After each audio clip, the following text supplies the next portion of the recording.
Today I'm going to go over an interview with right-wing grifter Tim Pool. A lot of the right wing don't even like this guy, so this should be a fun one. Let's get straight into the video. What do you make of where we are at the moment? What's your take? Do I have to say it? Civil War! Oh, We're tracking over the past several years that we are in a period of civil strife.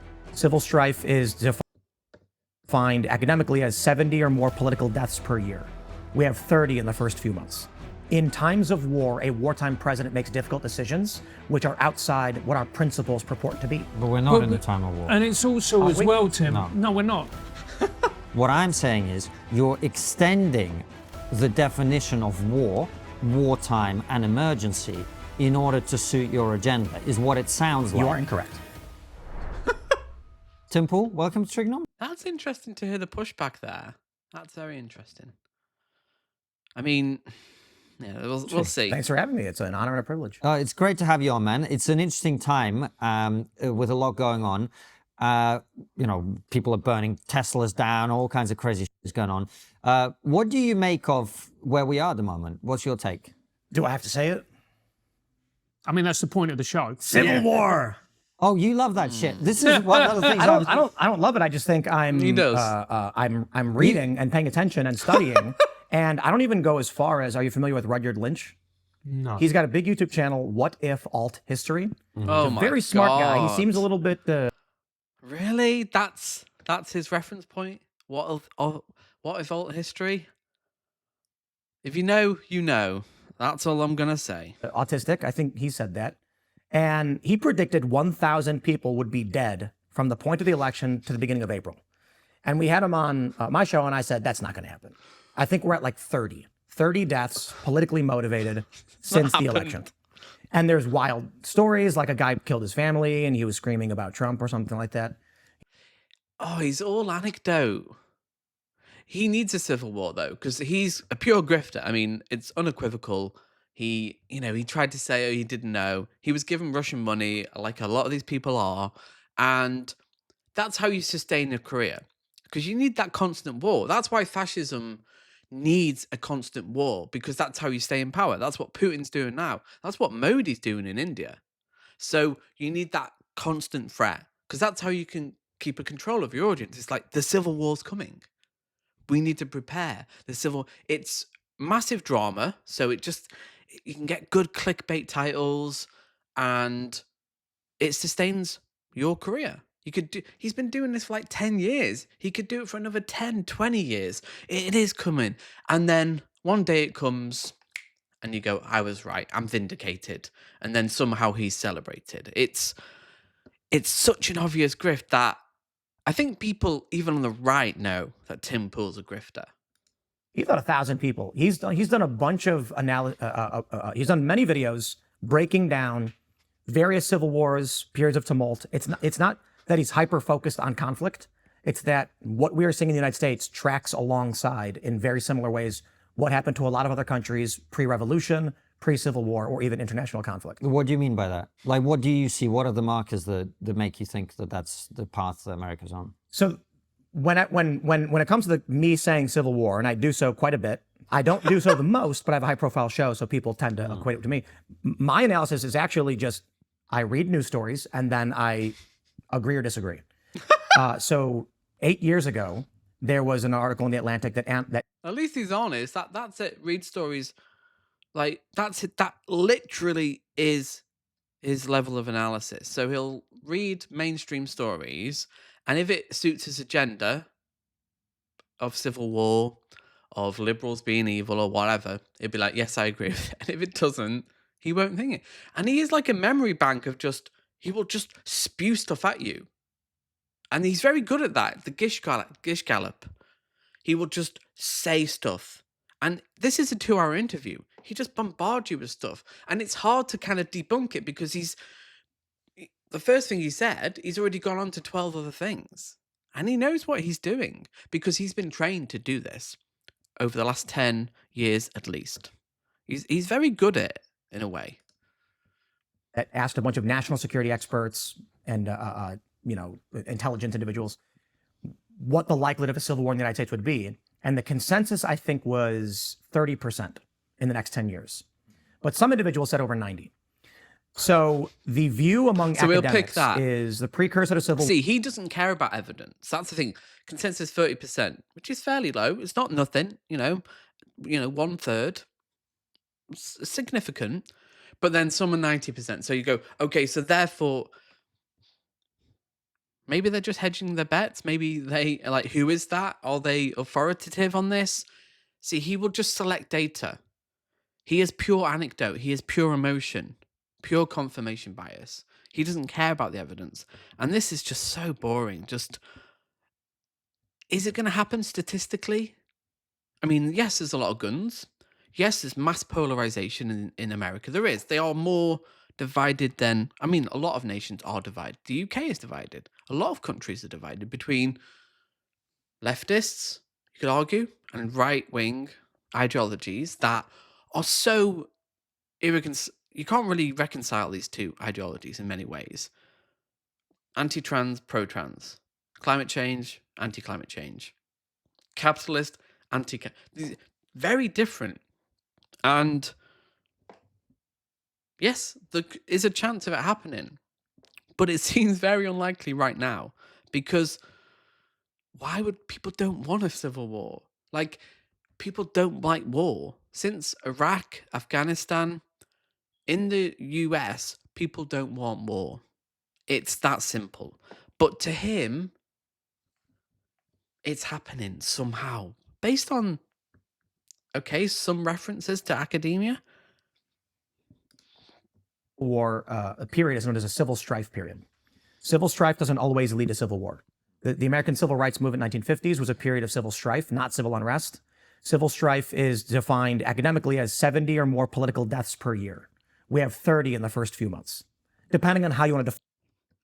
But who orchestrated those? Who carried out those political deaths? Because the majority of political deaths in America are right-wing, white nationalist extremists. Very little from the left. So if there is a civil war, it's being instigated by the right, if it does happen. Define it, you could argue a little bit more, a little bit less. We're tracking over the past several years that we are in a period of civil strife. I counter that with, we have a denser population. Denser population means a higher hard number, but less per capita. So I don't know if that will be perfect. But a few things to consider. Back when Trump got elected, we were dealing with a bifurcation in American culture starting probably at the end of the 2000s with the emergence of new media. It was apparent to people who were born on the internet, who grew up on the internet, and the people who lived in the mainstream corporate press world. I had been saying since back then, we are seeing a divergent reality. Scott Adams articulated it much better than I with one screen, two films. So now the markers are obviously political violence in the street, advocacy for extreme violence and terror in the press among a prominent faction, and administrative civil war, as Eric Weinstein called it.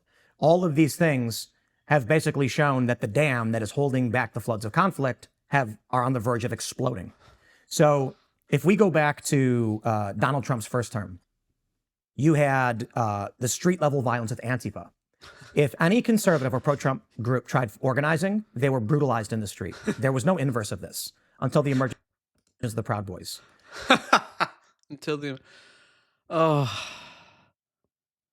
Famously in Berkeley, a free speech rally was held, advocating for the right to speak up in public. What happened?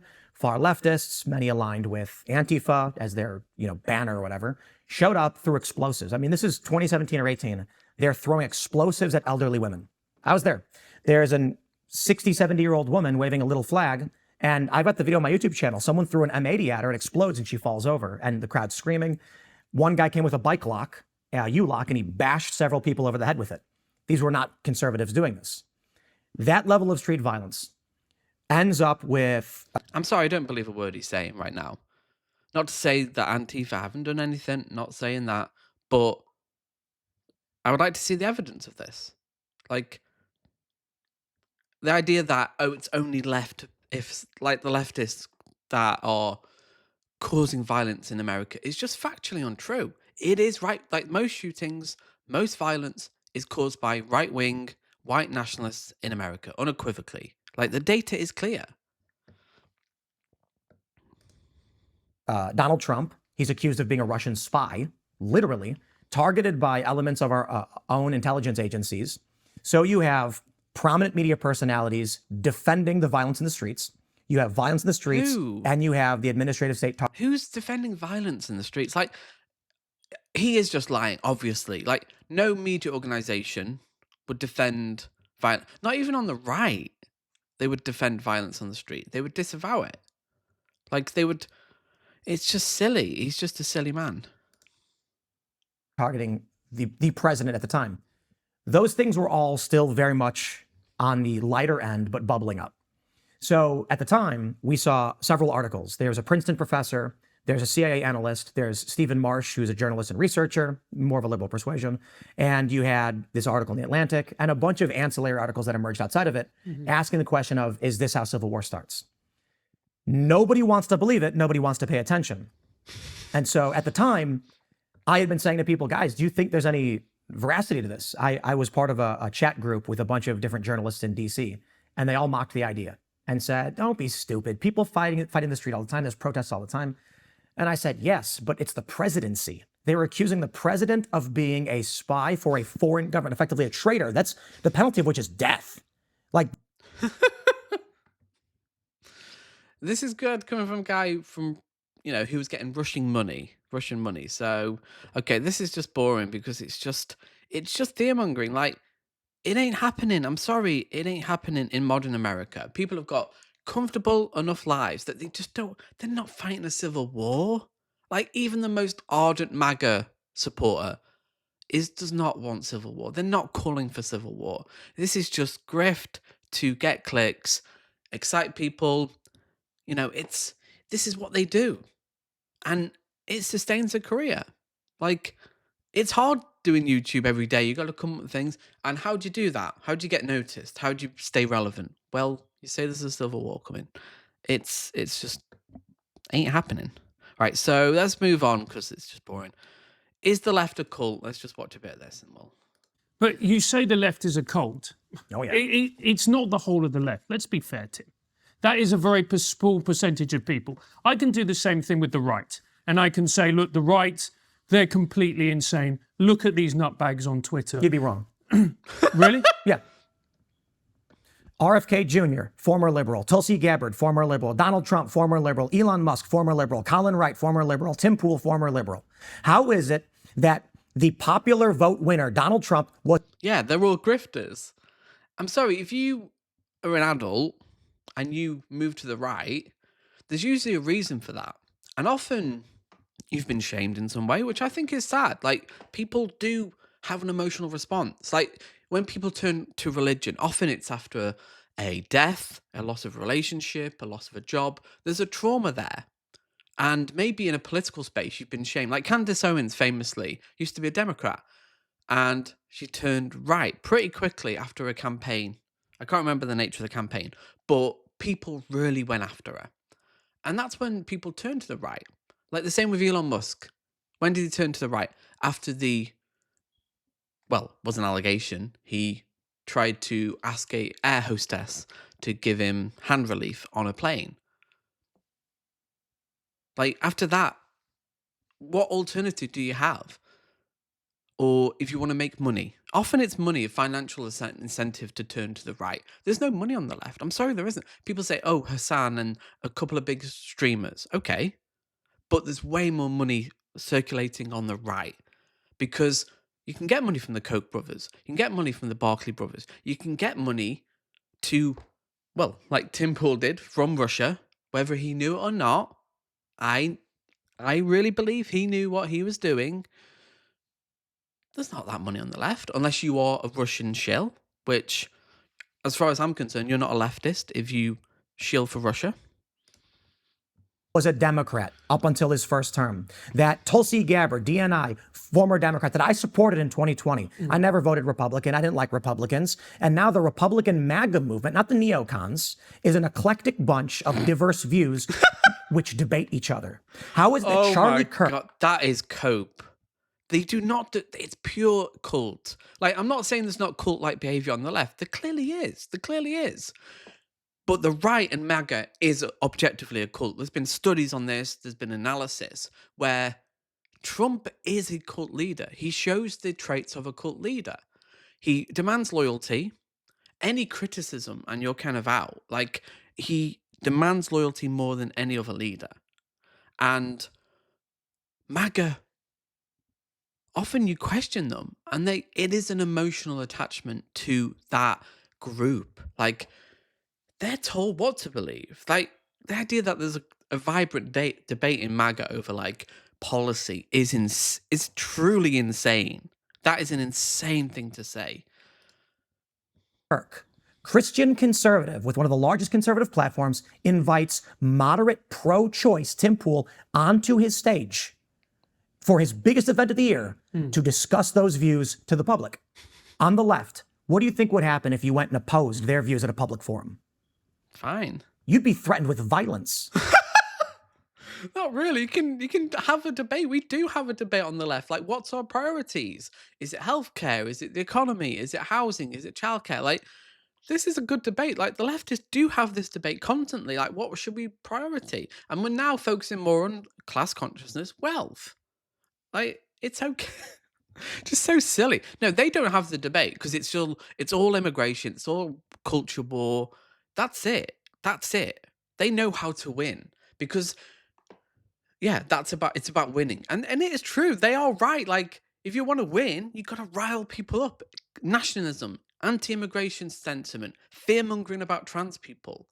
There's no nuance in MAGA. I'm sorry. And I'm not saying literally everyone all the time, but booking liberals to thanks. come on my show or any other show, people in this We have space, the same problem. Yeah. man. they refuse to do it. They don't want to talk. Back in, I think it was 2018. But Joe, we should. I bet they do. I bet they do. I bet there's so many. It's like Sam Cedar would go on here. So many leftists would go on trigonometry, but they don't want to because when you have a good debater like Sam Cedar, like Mehdi Hassan would go on trigonometry. Owen Jones would. He's a good speaker. There's so many people on the right. I'm sure Jimmy the Giant would. There's so many people on the left who would go on this and do really well. But they don't want that.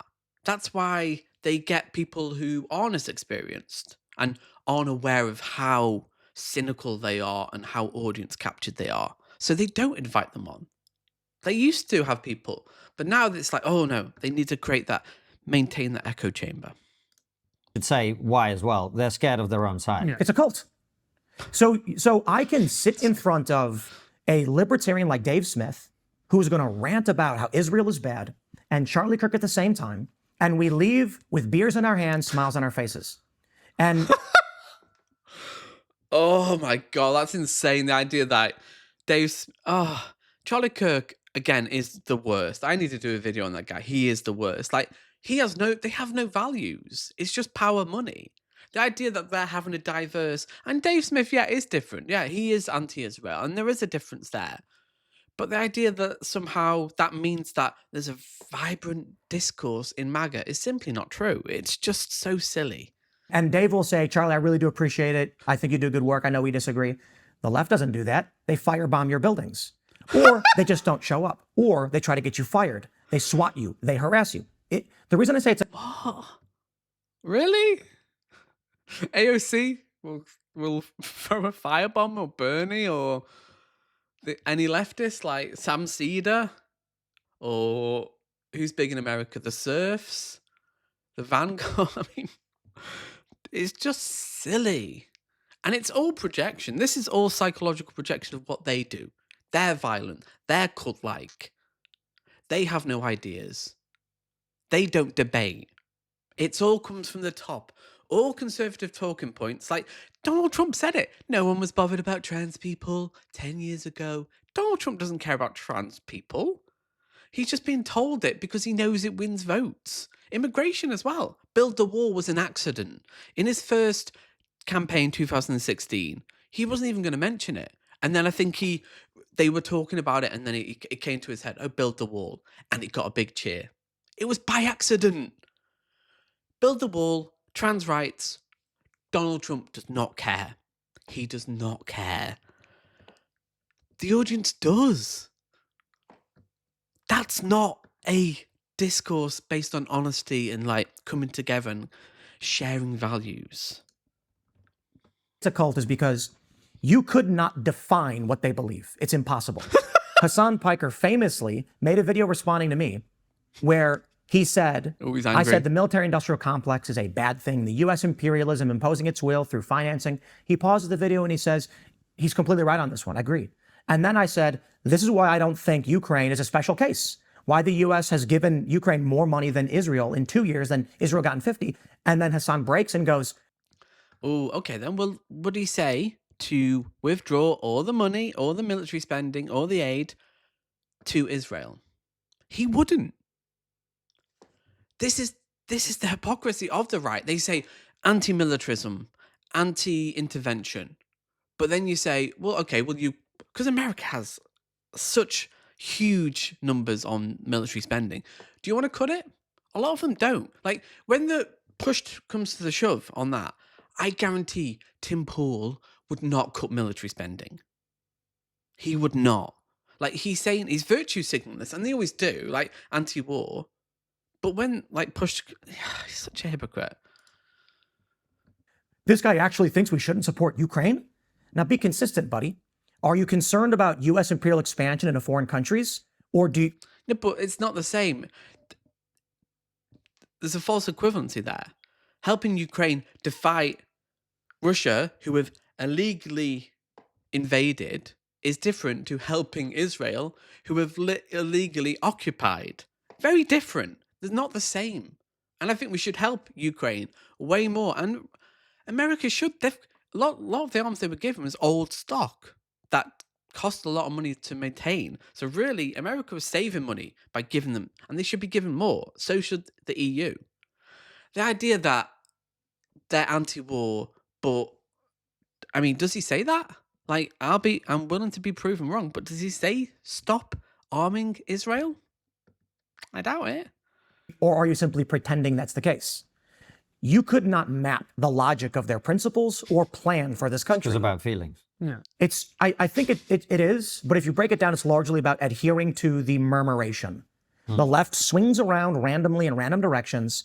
Nobody knows exactly where they're turning left or right or up or down. They're just trying to make sure they stay safe. Which is so ironic when you talk about, he said, RFK, Tulsi Gabbard, him, all these people that have moved to the right. That's what they're doing. They have no values. I respect Bernie Sanders and figures like Jeremy Corbyn and Sam Cedar, who have stayed consistent in their views over decades. Right-wingers don't do that. He was a liberal. He has no values. He smelt money and went, oh yeah, there's no money in the left, so I'll jump on the bandwagon. You see it every time. Every time this happens. Like, if you're a conservative, there's two reasons. You're really dumb, I'm sorry, if that triggers you, or you're a grifter. There's no, ifs, buts about it. That's it.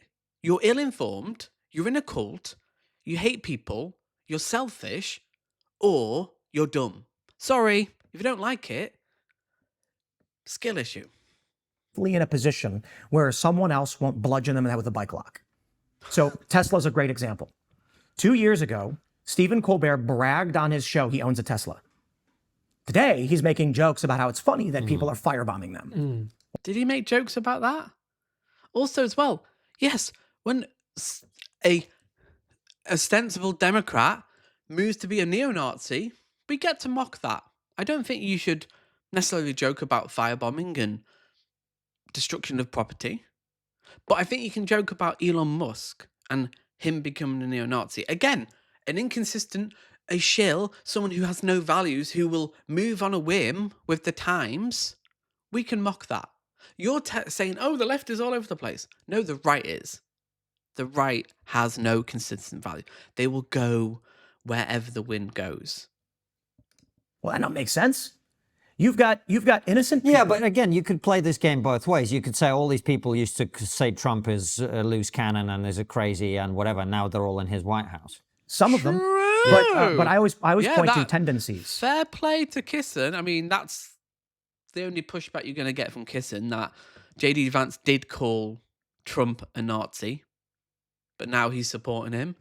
I mean, see, if that happened on the left, imagine that. Imagine they would be going on about it constantly, and that's what we need to do. Trump is a Nazi. Why are you saying that? Well, JD Vance said it. Is he wrong? No, he's not. One of the few things he's right about, actually. There is a cult on the right that Trump can do no wrong, and I've True. criticized these people very heavily. They attacked Joe Rogan, and I'm Which is you. He doesn't criticize Trump. This guy does not criticize Trump. Trump, the sun shines out of his anus. like, are you guys nuts? Joe Rogan's a moderate who speaks to many different people of all persuasions. Let him cook, bro. And they attacked me for it. I said, I don't give a shit. I was like, you guys are nuts. While vocal, they don't dictate. They don't control. It's true. It's true. On the left, you better adhere or else. So I would say let's just try and be as fair, I suppose, and say it's 2 to 1. That's so insane because people on the left hate the Democrats. They do. They know it's a compromise. It's a 2. Whereas on the right, they love Trump. People knew Biden was a compromise. They knew Obama was a compromise. And you go, well, it's just the lesser of 2 evil. We hate the Democrats. We hate Democrats with a passion. They love Trump. He can do no wrong. 1 cult on the left and 2 to 1 not cult on the right. Maybe 30% of the right is culty, 60% of the left is culty. So even the culty elements of the right will be forced to entertain arguments they do not appreciate or like. The left does not. And more importantly, even those who are rather culty on the right will still try to give you a reason as to why they support Trump, the reason why they've changed their views. They won't. It's all emotion with Trump supporters. It's like they think he's going to lower living costs or grocery costs. He ain't going to do that. He's going to raise it with tariffs. He's going to end the war in Ukraine. He ain't going to do that. He said he would in 24 hours. He hasn't. He said he's going to make America great again, bring back manufacturing. Ain't happening, actually. So everything Trump promises, he can't deliver. He's going to increase deficit spending, cut taxes to the wealthy. He's going to be better off, but your average American is not. It's obvious. It's so obvious that if you believe the contrary, you are in a cult. Oh, Donald Trump is doing something authoritarian. Well, because of this, that, or otherwise, I've changed my mind. On the left, it doesn't make sense. Famously, the Coalition for Communities of Color said Slavic people are people of color. So blonde-haired, blue-eyed Luke Rudkowski. You just have to pick a random culture war, because that's all he does, just a random anecdote, and that somehow is a whole extrapolation of the left is a cult because of this one example. It's such a grift. It's so obvious. And I think a lot of the right do hate this guy because he's so, what's going on under here? Not much, but why does he always wear that beanie? It's so stupid. Just embrace the bald, my dude. It's okay to be bald. It's okay. You're in your 30s now. You should have got over that. You get over that. I started balding in my mid-20s. It's not nice. It is not nice. But you get over it. You go, right, fair enough. I've got bad genetics. You move on. You live your life. Why can't he do that? Is a person of color. How the does that make sense? That's the world they live in. Slavs are oppressed peoples. You get one of my favorite scandals was several years ago, the Wimixon scandal. I know you're probably saying, what the fuck is that word? Woman, where the E. It's just mean, just random stories.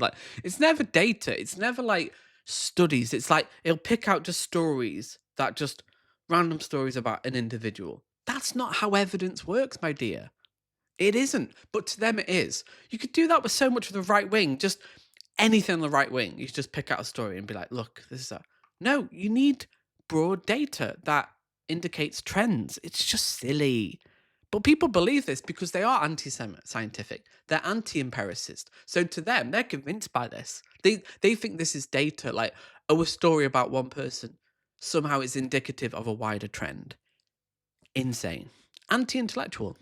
Is an X. Yeah. And they said this way we're being inclusive of all women, including trans women and women of color.